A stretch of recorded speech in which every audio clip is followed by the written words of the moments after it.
LTE and 5G have become ubiquitous technologies for connecting remote sites.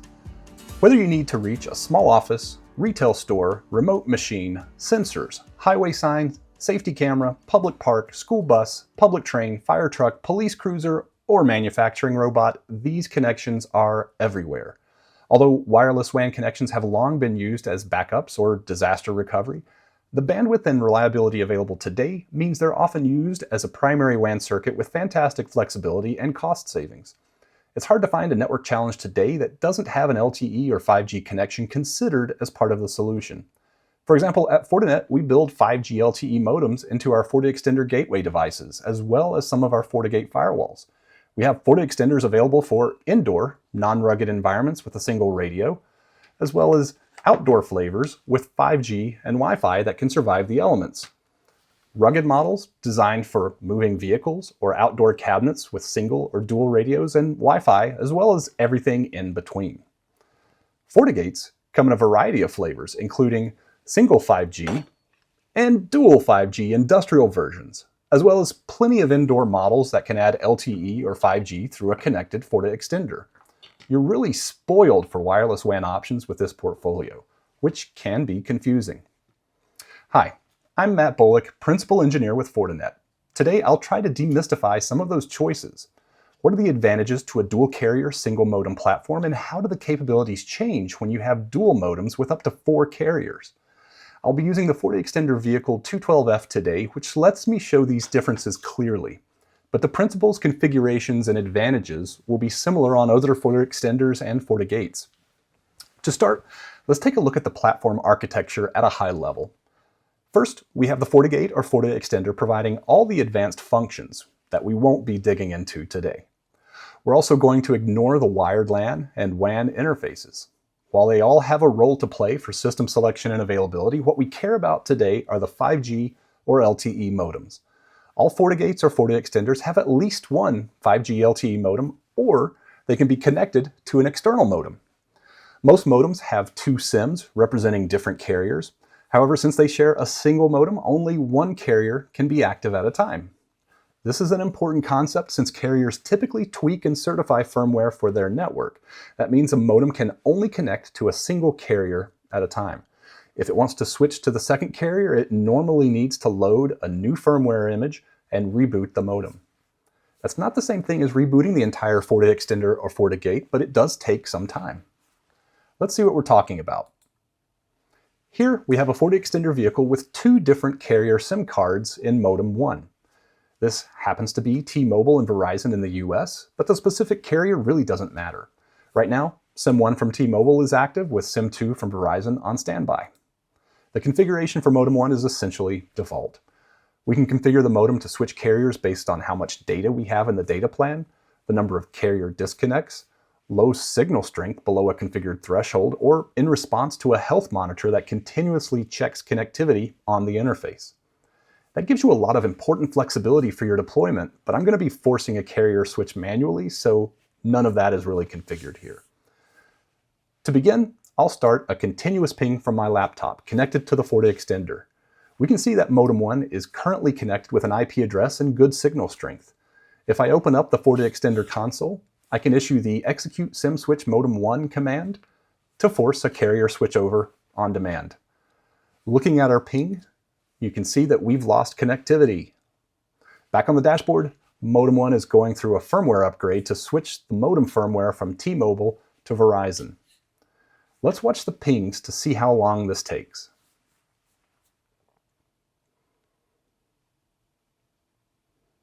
All right, we have connectivity back to the internet again. We lost 54 pings, which is about 4.5 minutes with a 5-second timeout. That's very typical for a modem reload and reconnect to the new carrier, and it would be roughly the same whether it's a FortiExtender, FortiGate, or someone else's product, frankly. It can get even longer if we also need to rebuild a VPN connection to other overlays for connectivity. That's a lot of time to be down, so why would you want this? Well, carrier failover with a single modem is a great choice for unusual failover events. If you know that 2 carriers use different towers in your area, this can reduce a complete outage to a reasonably short switchover in the event of a tower failure. Or maybe you have a limited data plan on one SIM and want to switch to a second carrier when you're near your data cap. Or you could have a service vehicle such as an electrical lineman's truck that works in a wide region. There would be a primary carrier in the city he normally operates in, but if he's called to a different area because a hurricane or other disaster hit the town, they might have better coverage with a different carrier. In cases like these, an occasional 4 to 5 minute outage would be a reasonable trade-off since we don't need the added cost or complexity of a second active modem most of the time.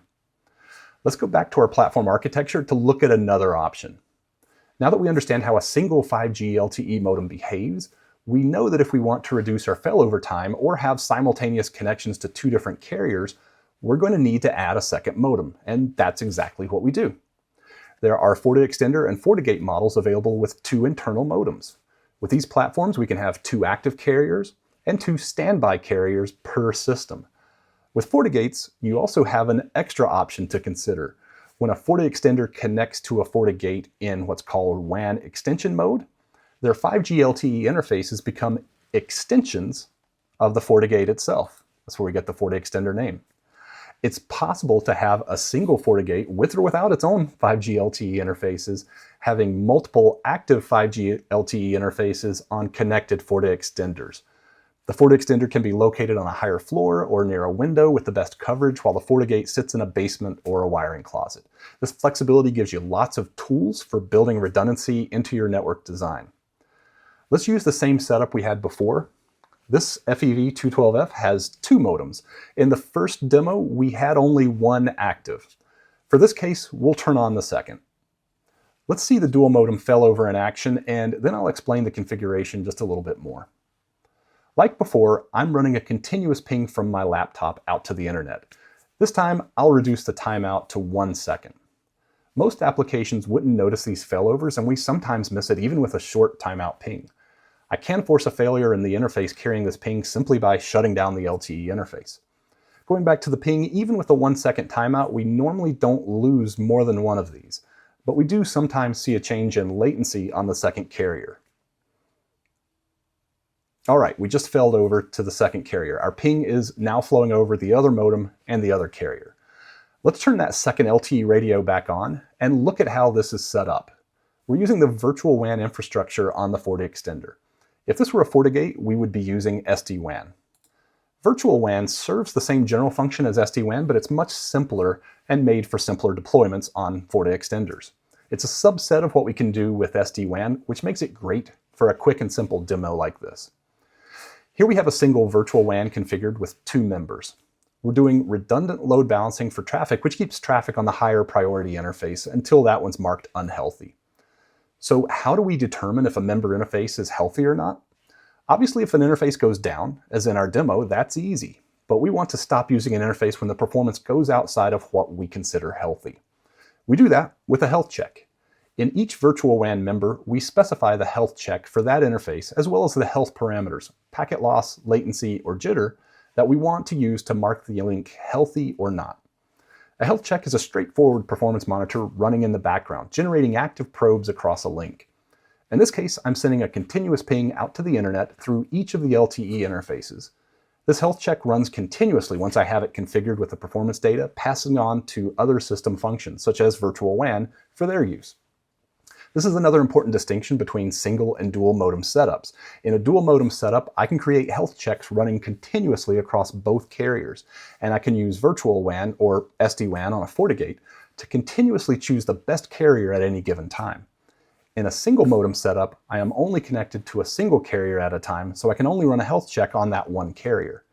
If that carrier is marked unhealthy through a health check or other mechanisms such as carrier disconnects or low signal, I can switch over to the second carrier, but I have no data on the health of that carrier.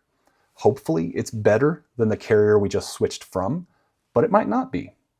We have to be really careful in how we configure those failure parameters so we're not forcing downtime through a modem reload unnecessarily. Since the dual modem failover happens at layer 3, it's reasonable to expect sub-second failover. However, you might not always want that either. Just as in the single modem configuration, we have to be careful with how we configure our failover parameters. Sometimes you have higher layer applications that don't react well to path changes through the network. So you need to understand your use cases and applications to avoid unnecessary path changes and switching back and forth between carriers unnecessarily. With single and dual modem 5G LTE options available for both FortiExtender and FortiGate deployments, you have plenty of tools to build the level of reliability between wired and wireless connections that required for your deployment. Hopefully this video demystifies when you might want each of these architectures. For more information on wireless WAN products and more, visit us at Fortinet.com. Thanks for watching.